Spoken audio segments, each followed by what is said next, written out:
নায়ক Manna career জীবন শুরুর দিকে স্ত্রীর টাকায় চলাফেরা করতেন। মান্না বেকার জেনেও তার স্ত্রী তাকে বিয়ে করেছিল, অথচ মান্নার স্ত্রী শেলি মান্না ছিলেন একজন পাইলট। স্ত্রীর টাকায় চললেও প্রচুর দান করতেন নায়ক মান্না।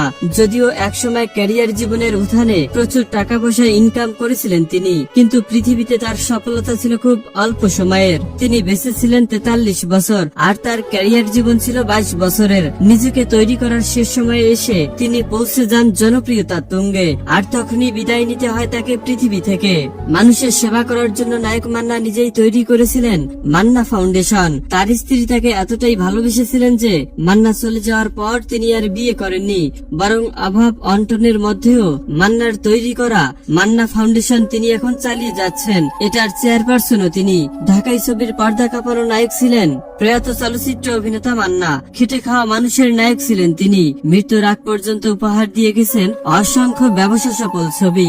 এই অভিনেতার অকাল প্রয়াণে যে ক্ষয়ক্ষতি হয়েছিল চলচ্চিত্র শিল্পের, তা আজও কাটিয়ে উঠতে পারেনি বিএফডিসি। তার শূন্যতা পূরণ